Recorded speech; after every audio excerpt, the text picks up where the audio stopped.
Hey everybody, Elizabeth Nader here with you. The Nader narrative on Jersey First TV. School choice, big issue. Is New Jersey ready for it? You may say, well, I don't even know. What does it really mean, school choice? I mean, we haven't had it much in New Jersey. There are other places in the nation that have it. It hasn't really been addressed here for decades, at least not successfully. But so much has changed in the mind of parents and really teachers and maybe even administrators to some degree. This topic has become hot nationwide. And as a result of the pandemic and all that we saw with schools, it deserves to be discussed and revisited. So today we want to get into what school choice is, what's going on in New Jersey, and is New Jersey ready for it? Because you need to be informed about that.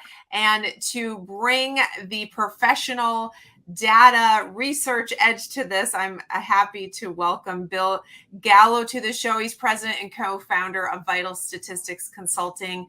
Bill, welcome. Thank you for spending some time with us. Thank you, Elizabeth. Great to be here. Your organization is full of smart people who do their research, right? Know what they're doing. All doctorally trained data scientists, economists, which I believe you are as well, public health experts. And it says complemented by a network of carefully vetted consultants with vast experience and a wide range of expertise. So I'm just going to put that all together and say you guys are really smart and you help us understand the issues in a way that are helpful. But Bill, you guys just did a deep dive into school choice in New Jersey. What was the point of this research? Thank you again for having me. And yes, we did. We tried to look at the issue of school choice from a number of perspectives, primarily from the perspective of the parent and the typical New Jerseyan. We wanted to know what's the landscape, what does school choice look like in other states, and how can we learn some best practices from other states, and bearing in mind the culture, the legislature, and feelings about school choice in our state. And we put together a little report, and happy to speak with you about that today. Well, we want to get into what it really means, but here's what's interesting is I'm feeling some people saying, "Oh, I don't have kids in school. I need to listen to this." But here's the thing. Schools are the biggest part of our property taxes, right? The budget. And so every single person is affected by this, because if we do make any changes, if we do begin to bring forth legislation that alters in any way those budgets or gives people tax credits, whatever, it affects everyone. And so we want to talk about that. So before we get into, I want to get into some of the different states, but what really is school choice? If I said to you, Bill, like, okay, that phrase is being used all over the place, what do you really mean by that? Well, there's a kind of a colloquial definition, and then there's one that's used in policy circles. And the sort of colloquial definition is just what you think. Parents have the freedom to choose the school that best fits their culture, their values, and their priorities for learning for their children. So they can select any school, public, private, religious, or other. And then there's sort of a definition that we use in policy circles, and that relates to how school choice is funded. So that really means, can we select the schools that we want with taxpayer funding? So there's two real definitions there. Yep. So when we look at school choice in general, like you say, it's the concept. The concept is parent directed. The concept is that if you're for it, that you as a parent, that parents know best what fits their children. And, really right now in New Jersey, for the most part, your zip code dictates the educational experience you will have, unless you're opting for private school, or there is some intra district sharing right now, but not much. So it really comes down to where you just happen to live. And in New Jersey, that can be a major shift from Newark schools, Camden schools, to Short Hills, Chatham, Morristown. I mean, we're talking about an incredibly different experience. So the idea of school choice being that the parents have that power, that in fact, a child can break free of an assigned zip code, if you will, based on their needs. But you bring up a good point. The application of it of school choice from a legislative standpoint is entirely different. So I want to go through some of the, let's say, methods that school choice can be applied legislatively and just have you explain them to people. So the first one, which I think people have heard a lot more about, but is school vouchers. What is a school voucher? Right. Well, Elizabeth, think of school choice as an element of school reform, right? Educational reform. And in kind of market terms, the way we often think, we're thinking of continuous quality improvement, right? That's sort of the context for this. So we always want to, states really have to think, and individual school districts have to measure up against some benchmarks, and they're constantly thinking about how to do better against those benchmarks, at which can relate to funding and so on.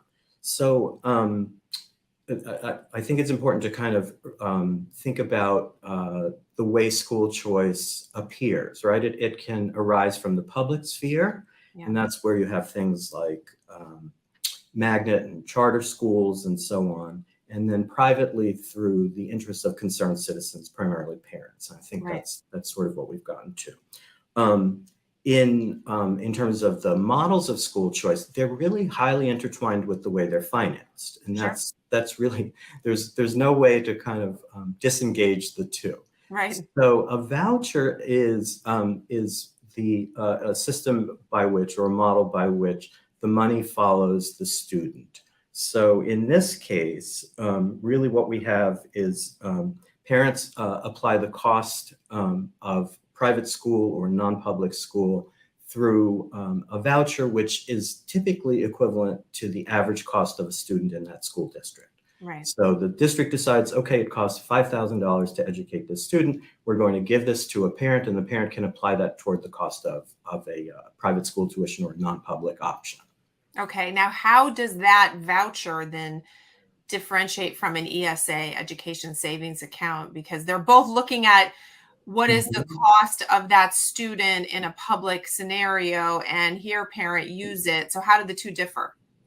They're very similar as mechanisms. The educational savings account is actually a savings account in which those dollars, those monies are deposited, and then can be used by the family both for direct costs of education and then indirect cost as well, supplemental things like tutoring, SAT prep, those sorts of things. So a little more flexibility. A bit more flexibility, okay. That's right. Yeah. That's interesting. A little more creativity if you need special needs or whatever it may be. Again, once the money is spent, the money is spent, and you choose how to do that. Let's talk about the third one, which is tax credit education savings accounts. This is, again, as you said, it's all about how the money, this is all financially how things are being solved. So what's a tax credit mean? Well, tax credit is the most indirect of the models because the parents actually have a reduced tax burden, typically, again, for the amount of the average cost of educating a student in the district. And so that lowers their tax burden, and that can be used directly for education. So it's not so much, it's different from the voucher in that there's not presentation of the value in terms of a voucher. It's different from the savings account. It really works its way through the tax system. I don't know why that one makes me uncomfortable for students whose parents may not be aggressively protecting their future or informed about what needs to happen. It feels like you just give someone a tax credit and you believe that will help them make different education choices. I don't know if that's true, Bill. I don't have any data to back that up, but that one seems a little bit too loose to me. Do you have an opinion about it? Well, it can be, and the problem, Elizabeth, is that when we add regulation to it, it makes it more complicated. Correct. Right? And then we're introducing more of the influence of government to the individual decision making. Yeah, very true. And if any state can do that, New Jersey will do that. So, right? We're best in the nation. Best in the nation, number one. There's a fourth one called a tax credit scholarship. Again, different. Explain that. Well, it's pretty similar, except that monies are set aside for a particular purpose. So it's a little bit less, you use the term loose, Yeah. than the tax credits. So the monies are set aside particularly for the use in education. Okay. And that's different than an ESA. How? It's not terribly different, except again, it works through the tax system. Tax system. Yes. Okay. Interesting. All right. The fifth one is individual tax credits and deductions. Again, we're looking at someone's return, again, leveraging the tax code. So that one is what? Pretty much all three of the last ones that we talked about really fall under the tax code. There's some restrictions on some others, as you know, have savings accounts attached to them, but they're basically kind of using the mechanism of the tax code to offer some sort of deduction or credit that can be used for education. So interesting that whatever a state may choose or has chosen, and we'll talk about some individual states, these programs have to be managed. And Mhm. there are different levels of, I would say, necessary management or overhead that the state would build around these programs, depending on whether or not it's an ESA or it just goes on your tax return. Interesting that a particular state may decide to use a tool also based maybe on long-term costs. Are there not long-term costs associated with administering like an ESA, for example? There absolutely are. And in a state that really believes in education reform, the goal is to minimize those administrative costs. Right. We really don't want to build up more of an administrative bureaucratic burden as we're trying to sort of liberate ourselves from a system that's highly administrative and bureaucratic. Very good point. Mhm. I can feel already the jobs being created down in Trenton Yes. as we speak. Let's get into some other states because you did some research on that as well. And we hear, I think, it's interesting. It's what makes America so interesting is that you can live in one state and have an entirely different experience in a particular area than another state. And a lot of times you're not even aware of what's going on in that area in other states. And school choice is one of them. Arizona being really touted as I would say the most obvious one for the biggest program or the longest standing, more intricate approach to school choice. So tell us what they've done in Arizona. Arizona is really interesting because they have two models at play at the same time. They've got an ESA and a school voucher program. It's a very interesting state. They've really taken a leadership role in this, and they've really been great about again sort of divorcing the bureaucracy from the education sort of enterprise. So it's that I think it's really out ahead of the rest of America right now.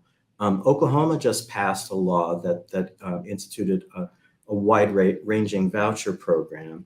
I mean, then there are a few other states that have been extremely innovative. New Hampshire is one of them.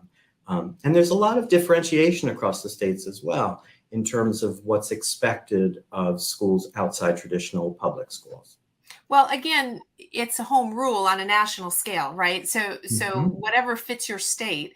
mhm. Interesting that I've seen in Arizona, there's sort of this cottage industry that has sprung up around school choice in that there are organizations helping parents navigate it, understand it. There are definitely more providers of different aspects of education, whether it be schools in themselves or tutoring or special needs offerings. And from a very high level overview, it seems to me this is capitalism in its finest when you implement something like this. Potentially, if you do it right, do you agree? I do agree. I think the principle of economic competition really is what underlies this entire enterprise. Again, it's when I think a good argument could be made that there's a monopoly on education with the Mm, public schools, and this is a form of breaking the monopoly. yeah. And the best thing that can happen is that if supplemental services arise out of the private sector, and I think that's what will happen. These cottage industries will arise in many states, and Arizona is probably the best case for that right now. I think that begs the NGAEA issue right here while we're talking about this, because the teachers union, powerful, very powerful in New Jersey, Mhm. they're not pro school choice. I don't think they would agree with us in this, cheerleading the economic impact. For them, it's all about the public schools. Are they aggressively in New Jersey trying to stop any movement towards school choice? It's unclear, although my hunch is that yes, that Mm. any organization, any entity that sort of suffers a net loss from school choice will be lobbying against this very aggressively. Right. And I would think the NJEA, administrators in general, anyone who's going to either lose students or funding, or some sort of other valuable asset. When there's school choice, we're going to have teachers moving from Right. public to private schools, and I think we already have some evidence that the teachers are more satisfied in those that some teachers at least are more satisfied in that environment. Yes.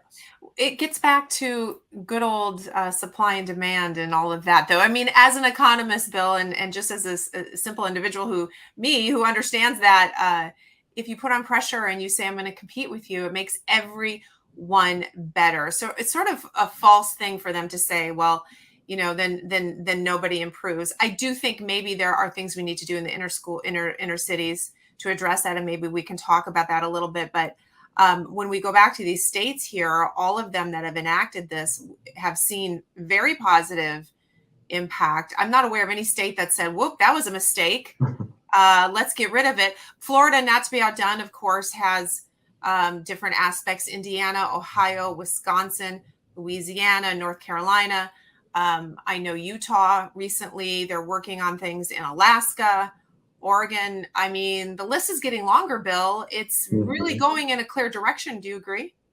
I do agree. There are about 32 states that have some form of school choice right now. I think our state has to follow. And yes, I can also sort of attest to some of the positive outcomes. I think, as we spoke before, one of the major challenges here is how to evaluate um, the impact of school choice. So it may look good, and we don't want to make policy on things that don't have proper evaluation. But there have been a great number of challenges in evaluating the outcomes, Yeah. and that owes a lot, Elizabeth, to the idea that the metrics are different across states, and the metrics arise primarily from the models. So if a model allows for school choice not to have to include, let's say, state mandated testing or something like that, then it's difficult for evaluators, scientists like us, to go in and say, Sure. how are these schools doing relative to traditional public schools or students within them, right? If we don't have similar metrics. So there are a few questions that have to be asked properly, and maybe we'll move toward, more standardized metrics and measures so that we can get a good sense of how well these schools are performing. Well, I think that's another positive outcome of all of this. I know the standardized testing in New Jersey is another hotbed issue, right? Look, we know in New Jersey that we lost an untold number of years of learning loss through the pandemic. And that's really why this is such back on the table and such an issue. Is not only were these kids just getting further behind, but parents had some insight into what was going on or not going on in the schools. Now in New Jersey, as a result, we've seen the micro schools pop up, and not really regulated, not really something that is the state is looking at right now. But I definitely personally saw many of those get formed during the pandemic. What is a micro school? Well, you're right. Micro schooling was kind of accelerated by the pandemic. A micro school is just as it sounds. It's a small school, typically 10 students or fewer. Oftentimes, you'll have students of different grade levels within the same school, Yeah. and sometimes they're educated by professional teachers, and sometimes it's by groups of parents. Typically, parents who have strong professional backgrounds. And they exist outside of the sort of regulations of the State Department of Education here in New Jersey. So for kids to participate in a micro school, their parents have to withdraw them from school and sort of treat them as homeschool children. Right, right. Which has been a growing trend in New Jersey, homeschooling, and Mhm. micro schools seem to be just sort of that on steroids, right? I mean, it's bigger, it's involving more children, almost in a pod type environment. So that's been growing in New Jersey. And again, all you do is take your child out of school. There hasn't been much involvement from the government. I talk about this and you sort of wait for them to pounce on all of this. But I think what we want to do as we've discussed the whole environment of school choice is sort of end with the topic of what do we have right now? Because the point of this is, are we ready for it in New Jersey? And I think we have to understand as parents and as citizens, what do we actually have in New Jersey today? Because there isn't zero school choice. It's how you define it. There are a few things. So tell us what the That's right. landscape looks like. Well, we have tax-funded charter schools, magnet schools, which extend vocational and technical educational. And then we have a program called the New Jersey Interdistrict Public School Choice Program. And that permits parents to send their kids to be educated in districts outside the ones that they've been assigned geographically. It's a small program. It only has about 5,000 students now, and that's of New Jersey's 1.3 million school children. Right. And at the moment, it's closed to new districts. So the state Department of Education is not allowing additional districts to join the program. So those are the programs that we have in effect right now.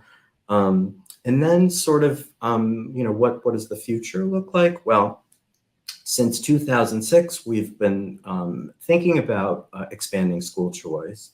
Legislators have introduced numerous programs, and typically a program that keeps in step with what's going on in other states. There's a program called the Opportunity Scholarship Act that's currently in legislative committee. It's a variation, as I said, of previous bills that use some sort of tax credit scholarship program, Right. but it's never gotten out of committee, so it's never been voted on. And what we hope is that sometime in the future it will, with a little momentum behind it. Well, that's why we're talking. And I think the time is right. This is the decade of the parent, and part of that is parental choice, is really looking at our children and making the best decision for them. And I think in a large part, the government needs to allow that or get out of the way or do some combination thereof. But we have, as you say, and you guys studied, we have best practices to look at. We can see other places where they've done it well. And we know that there is a cry for it here because quietly these micro schools have grown and quietly homeschooling has grown. And frankly, there are a ton of private schools in New Jersey. The burden, of course, to pay for that is on the families. But if there weren't such a desire for it, so many wouldn't exist, and they're bursting at the seams. So we're at an interesting tipping point, Bill, I think. And we just appreciate your research and all the things that you've done to look into this. We will have you back. We're hoping at Jersey First that this will take on a little bit of a life of its own, and we can look at a bipartisan legislative effort to do something to begin to embrace school choice. So we'll see what comes by in the next couple of months. Bill, thank you so much for coming on and sharing all of that. Thank you, Elizabeth. I appreciate your having me. Absolutely. And to my audience, guys, we'll see you next week. School choice, if it's important to you, start paying attention. Because I think New Jersey is next, but it's going to take a little bit of work. All right, we'll see you guys soon.